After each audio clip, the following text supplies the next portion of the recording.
इस वीडियो में हम डिटेल में जानेंगे कि ट्रेंड लाइन को सही और इफेक्टिव तरीके से कैसे ड्रॉ करते हैं। साथ ही साथ हम यह भी जानेंगे कि ट्रेंड लाइन को इस्तेमाल करके हम कैसे हाई प्रोबेबिलिटी वाले ट्रेड्स को खोज सकते हैं और प्रॉफिट बना सकते हैं। सिंपल भाषा में समझाऊंगा, इसलिए वीडियो को पूरा देखिए और कोई भी चीज मिस मत करिए। चलिए शुरू करते हैं। सबसे पहला सवाल, ट्रेंड लाइन होता क्या है? ट्रेंड लाइन सिंपली एक लाइन होती है जिसे चार्ट्स में की लेवल्स को टच करके ड्रॉ किया जाता है। और हम इसे किस लिए ड्रॉ करते हैं? क्योंकि प्राइस जब भी ट्रेंड लाइन को टच करती है तो हमें हाई प्रोबेबिलिटी वाले ट्रेड सेटअप्स मिलते हैं। चलिए इसे एग्जाम्पल के साथ समझते हैं। ट्रेंडिंग मार्केट के दो फेज होते हैं, एक अपर ट्रेंड और दूसरा डाउन ट्रेंड।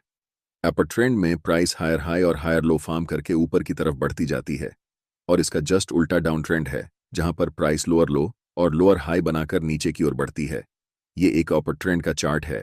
प्राइस लगातार हायर हाई बनाकर ऊपर की तरफ बढ़ती जा रही है।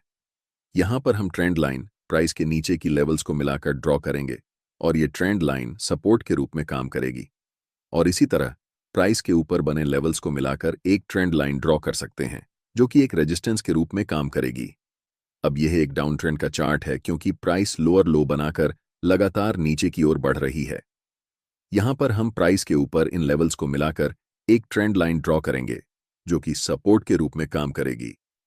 ज्यादातर बिगिनर ट्रेडर्स का एक बड़ा सवाल होता है कि ट्रेंड लाइन ड्रॉ करते समय हम कैंडल्स के वीक को टच करके ट्रेंड लाइन ड्रॉ करें या फिर कैंडल की बॉडी को टच करके ट्रेंड लाइन ड्रॉ करें।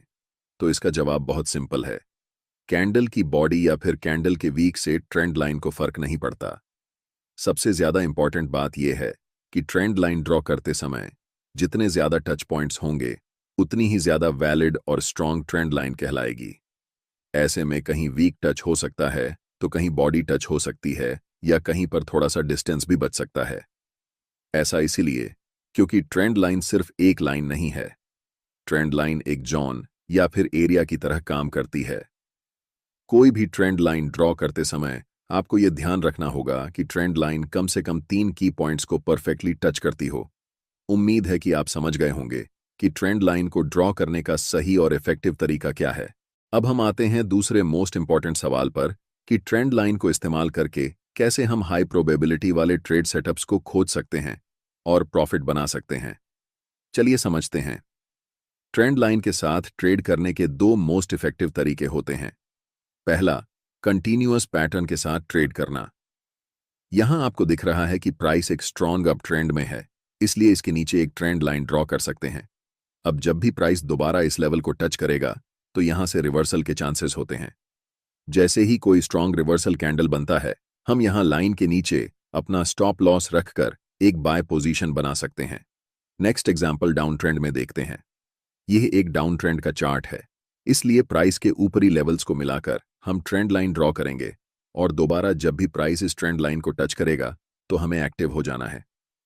लेकिन यहां पर हमें ट्रेड अभी नहीं लेना है। नेक्स्ट कैंडल जैसे ही प्रीवियस कैंडल के लो को ब्रेक करता है तो हम यहां ट्रेंड लाइन के ऊपर छोटा सा स्टॉप लॉस रखकर एक सेल पोजीशन में एंट्री ले सकते हैं। आशा करता हूं कि आपको कंटीन्यूअस पैटर्न के साथ कैसे ट्रेंड लाइन को इस्तेमाल करके ट्रेड करते हैं यह समझ में आ गया होगा। अब बात करते हैं ट्रेंड लाइन ब्रेकआउट पैटर्न की, जो कि सबसे ज्यादा ट्रेड किया जाता है। स्क्रीन पर दिख रहा चार्ट एक डाउन ट्रेंड का है जिसमें प्राइस लोअर लो बनाकर नीचे की ओर बढ़ रही है, इसलिए प्राइस के ऊपर इनकी लेवल्स को मिलाकर एक ट्रेंड लाइन खींच सकते हैं। नेक्स्ट टाइम जैसे ही प्राइस इस ट्रेंड लाइन को तोड़कर कैंडल ट्रेंड लाइन के ऊपर क्लोज होती है तो हमें एक्टिव हो जाना है। अब यहां पर ट्रेड लेने के दो तरीके हैं। पहले, जैसे ही ब्रेकआउट कैंडल का हाई टूटता है तो आप ब्रेकआउट कैंडल के नीचे अपना स्टॉप लॉस रखकर एक लॉन्ग पोजीशन बना सकते हैं। और दूसरे तरीके में प्राइस ब्रेकआउट के बाद ट्रेंड लाइन को रिटेस्ट करने के लिए आती है, यानी जो ट्रेंड लाइन ब्रेकआउट के पहले रेजिस्टेंस का काम कर रही थी अब वह सपोर्ट की तरह काम करेगी। और जैसे ही ब्रेकआउट स्विंग को नेक्स्ट टाइम कैंडल क्रॉस करती है तो आप यहां लॉन्ग पोजीशन ले सकते हैं। चलिए आपको एक प्रो टिप देता हूं। अगर अपर ट्रेंड लाइन और लोअर ट्रेंड लाइन के बीच का डिस्टेंस बहुत कम है, इसका मतलब प्राइस बहुत ही टाइट रेंज में फंसी हुई है। ऐसी सिचुएशन में जब प्राइस ट्रेंड लाइन को ब्रेक करती है तो प्राइस में बहुत हाई पोटेंशियल होता है, जिस कारण प्राइस एक स्ट्रॉन्ग ट्रेंड के साथ मूव करने लगती है। अगर कहीं आपको ऐसी सिचुएशन दिखे तो आप इसे कभी भी मिस मत करना, क्योंकि इन ट्रेड्स में हमें बहुत लंबा टारगेट मिलता है। चलिए आसान भाषा में समझते हैं। मल्टी टाइम फ्रेम एनालिसिस का मतलब होता है अलग अलग टाइम फ्रेम में चार्ट्स को एनालाइज करना। एग्जाम्पल के साथ समझते हैं। यह निफ्टी 50 का 1 डे टाइम फ्रेम का चार्ट है। प्राइस हायर हाई बनाकर ऊपर की ओर बढ़ती जा रही है, जिसका मतलब है कि यहां प्राइस अपर ट्रेंड में है, इसलिए ट्रेंड लाइन प्राइस के नीचे ड्रॉ करेंगे। जब प्राइस ऊपर वाली ट्रेंड लाइन से टकराती है तो प्राइस रिवर्स हो जाती है और नीचे की ओर बढ़ती जाती है। और जब इसी चार्ट को हम छोटे टाइम फ्रेम पर देखेंगे तो ये डीप डाउन ट्रेंड जैसा नजर आता है। इस डाउन ट्रेंड के ऊपर एक ट्रेंड लाइन ड्रॉ करके हम वेट करेंगे कि कब इस ट्रेंड लाइन का ब्रेकआउट होगा। जैसे ही प्राइस हायर टाइम फ्रेम में अपने नीचे वाली ट्रेंड लाइन को टच करेगी तो वहां से प्राइस रिवर्स हो जाएगी। अब इसे ट्रेड करने के लिए हमारे पास दो कंफर्मेशन है। पहला कि बड़े टाइम फ्रेम में ट्रेंड लाइन का सपोर्ट मिल गया, और दूसरा छोटे टाइम फ्रेम में हमें ट्रेंड लाइन का ब्रेकआउट मिल गया। इनकी एक्यूरेसी बहुत ज्यादा होती है।